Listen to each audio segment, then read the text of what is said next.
예, 글로벌 전략가들 시간입니다. 오늘은 에너지 이슈와 그리고 이제 신약 개발 이슈 어떻게 풀어갈 수 있을까? 케미칼 에너지 투자자문의 차홍선 대표와 강혜경 제약검은 모시고 논의해보는 시간 갖도록 하겠습니다. 두 분 안녕하십니까? 네, 안녕하십니까? 네.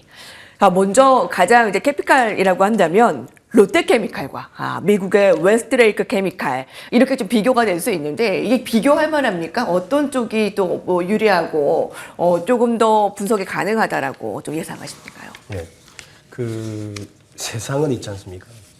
흔히들 보면은 여러분들 쉽게 생각하시면 엔비디아가 소프트웨어의 대장주다 이렇게 보시면 될 것 같습니다, 그죠? 뭐 테슬라의 프로그램 뭐 이런 거, 그다음 마이크로소프트의 프로그램 이런 것들이 이제 소프트웨어의 이제 대장주다 이렇게 보시면 될 것 같은데 세상은 소프트웨어가 있고 이렇게 이걸 구현하는 하드웨어가 있는 겁니다, 그죠? 그다음에 이제 소프트웨어 최대 강국은 미국이고요.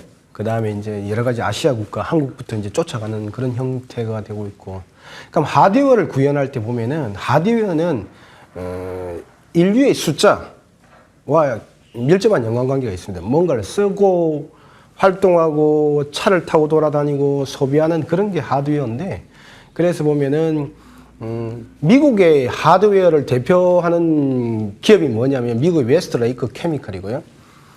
한국의 하드웨어라기보다는 아시아의 하드웨어를 지향하는 기업이 예를 들면 롯데케미칼, 뭐 하나솔루션, 그다음에 뭐 저번 주에 많이 올랐던 예를 들면 금호석유 이런 네. 기업들이 세 개가 포진되어 있다 이렇게 보시면 될 것 같아요. 그래서 하드웨어 측면에서 제가 좀 보려고 하는 겁니다. 하드웨어의 측면에서 조금 이제 긴 그림으로 볼 필요가 있는데 뭐냐면은 이게 웨스트레이크 케미칼하고 미국의 한국의 롯데케미칼의 그 시가총액 추이를 보시면 확연하게 보입니다. 뭐냐면은 첫째 결론은 뭐냐면은 저는 붉은색인 한국 롯데케미칼, 하나솔루션, 금호석유에게 관심을 가져야 할 때다 이렇게 보시면 될 것 같은데 그림을 보면 확연하게 차이 나는 게 이게 한 30년 그림이다 보니까 어떤 그림 형태를 보이고 있습니까?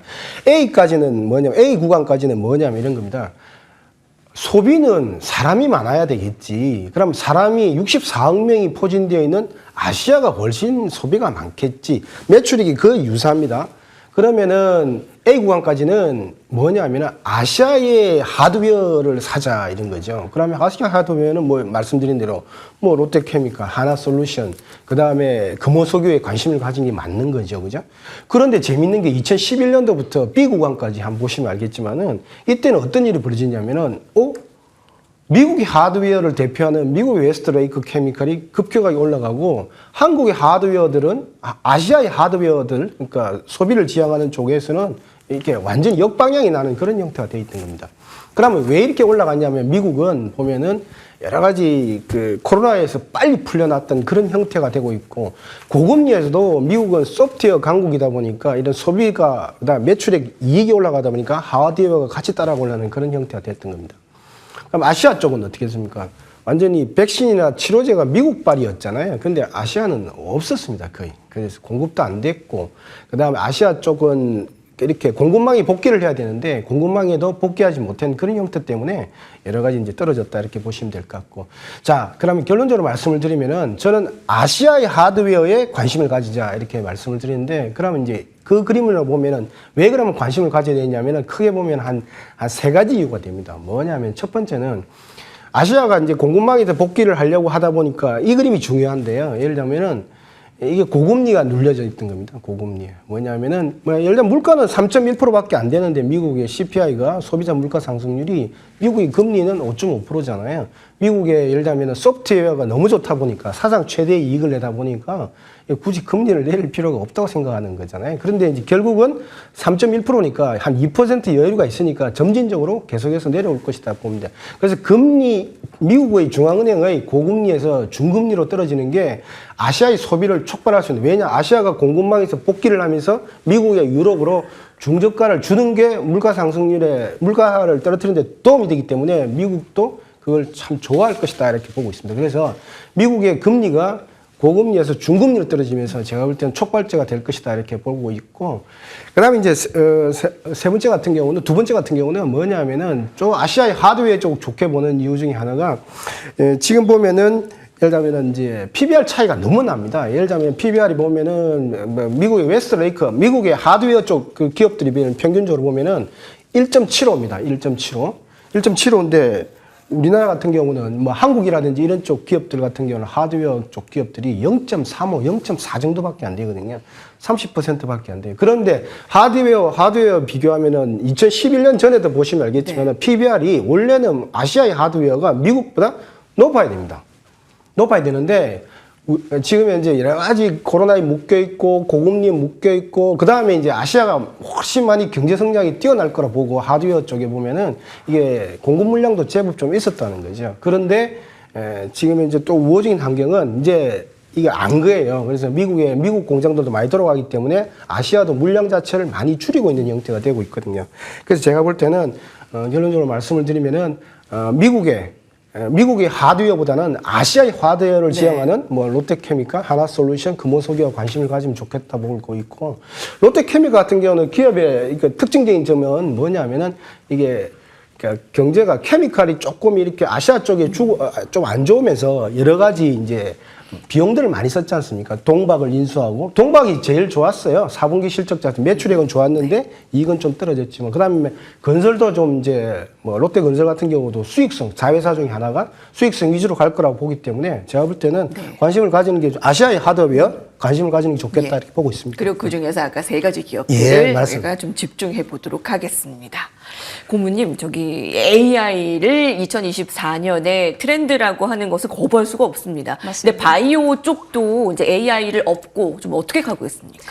예, 저희 결론부터 이 바이오 기업과 AI 관련해서 투자 전략을 좀 먼저 말씀을 드리고요. 그리고 바이오 기업들이 이 활용하는 방안, 어떻게 지금 활용이 되고 있는지 이 방안을 좀 설명드리려고 하는데요. 투자 전략을 말씀드리기 전에 이 바이오 기업과 AI 기술을 가진 기업의 현재 상황을 큰 그림으로 먼저 크게 이해하는 게 필요합니다. 첫 번째 바이오 기업인데요. 바이오 기업은 이 신약을 개발하기 위해서 후보 물질을 도출하는 것부터 전임상, 임상, 그리고 상업화 이제 FDA 허가를 받아서 그 이후 과정까지 이미 AI 기술을 활용을 하고 있습니다. 그게 이제 여러분들이 투자하는 데 있어서 좀 기억을 하셔야 될 부분인데요. 그래서 이제 이런 의약품 개발 전주기에 활용하고 있다라는 게 하나가 있고요. 그 다음에 AI 기술을 가지고 있는 이 테크 기업들은 신약을 개발하는 데 있어서 이 오픈소스, 그러니까 예를 들면 공개된 논문이나 화학, 약학, 의학 여러 가지 이 데이터들을 학습을 시키죠. 그런데 제한된 이 오픈소스만 활용해서 일단은 제한적으로 활용이 가능하고 여기에 개발되어 있다라는 게 있습니다. 그렇지만 생성형 AI가 이제 나오면서 좀 더 의약품이 개발되는데 가속화가 되고 있다. 이 상황을 두 개를 놓고요. 투자 전략을 좀 말씀을 드리겠습니다. 저는 세 가지로 좀 말씀을 드리려고 하는데요. 여러분들 좀 놀라실 수도 있는데요. 첫 번째는 제가 생각하는 거는 엔비디아하고 일라이 릴리의 합병 가능성입니다. 네. AI 이 기술을 가지고 있는 테크 엔비디아는 이 기술 제가 앞서 말씀드린 것처럼 바이오 기업은 상당한 노하우가 있습니다. 후보 물질을 도출한다 그래도 10,000개에서 1개가 신약이 되는 과정이기 때문에 AI가 앞 단계에서 많이 노력을 한다 하더라도 그 뒷단에서 예를 들어 15년간 미국의 그 제약회사들은 약 500조 원 이상의 R&D 비용을 썼습니다. 그 많은 수가 의약품 개발에 실패했다 하더라도 AI 관점으로 바라보게 되면은 그 노하우와 여기 비용은 실패가 아니라는 겁니다. 그럼 그 귀중한 자산으로, 무형자산으로 이미 빅파마는 갖고 있는 겁니다. 그러니까 이게 쉽게 정보를 주지는 않습니다. 그래서 이런 거래에 있어서도 이 제한점이 있기 때문에 이런 부분들이 있고요. 그래서 제가 예상할 수 있는 거는 엔비디아와 일라이 릴리 합병 가능성. 두 번째는 엔비디아가 작은 예를 들어서 신약을 개발한 경험이 있는 바이오 기업을 인수하는 방안입니다. 앞서 말씀드린 것처럼 AI 그 기업들은 임상에서 성공에 대한 사례가 아직은 없습니다. 그렇기 때문에 그런 노하우가 필요하고요. 그리고 그럼 세 번째는 반대가 됩니다. 특히 빅파마들이 AI 관련해서 이미 허브를 구축했거나 플랫폼을 가지고도 있고요. 전주기에 이미 사용한다라고 저는 말씀을 드렸습니다. 그렇기 때문에 바이오 기업이 AI 기업을 인수할 수도 있습니다. 그러면은 여기에서 국내 기업 같은 경우는 AI 이 기술을 가진 좋은 기업이 있다라면은 해외에서는 또 이러한 기업들을 인수할 가능성도 있다. 이러한 부분을 투자 전략으로 좀 더 가져가 볼 수 있습니다. 그럼 활용 부분인데요. 이 활용하는 데 있어서 몇 가지 중요한 포인트만 좀 찝어드리겠습니다. 1911는 이미 100개 이상의 AI 관련된 프로그램이 이제 프로젝트가 진행 중에 있고요. 올해 1월 JP 모건 헬스케어 컨퍼런스 즈음에서 새 기업이 이제 이슈가 있었죠. 암젠 같은 경우는 이 엔비디아하고 같이 파트너십을 확장하겠다라고 발표가 있었고요. 일라이 릴리하고 노바티스는 알파벳이 설리면 아이소모핀 랩스죠. 여기 신약 개발 같이 한다 이런 발표가 있었습니다. 근데 앞서 말씀드린 것처럼 이미 플랫폼을 가지고 있고요. 허브도 구축되어 있습니다. 그 과거의 사례로 보게 되면은 코로나 시절에 경구용 코로나 그 치료제를 개발한 파이자가 이 IBM 슈퍼컴퓨터 그리고 AI를 활용한 사례들, 이러한 사례들, 그다음에 로슈, 메드트론이 여기서 의료기기의 대장 용종을 발견하는 거, 이런 부분들에 엔비디아 기술이 다 녹아져 있다. 그리고 이미 허가를 받아서 사용하고 있다. 그래서 주목할 부분은 우리가 엔비디아와 일라이 릴리 앞으로도 계속 주목해서 보시는 게 좋겠다. 저 이렇게 말씀을 드립니다. 예, 엔비디아와 일라일리의 합병까지도 보고 있고 이제 그 두 이제 시너지를 좀 살펴주시는군요.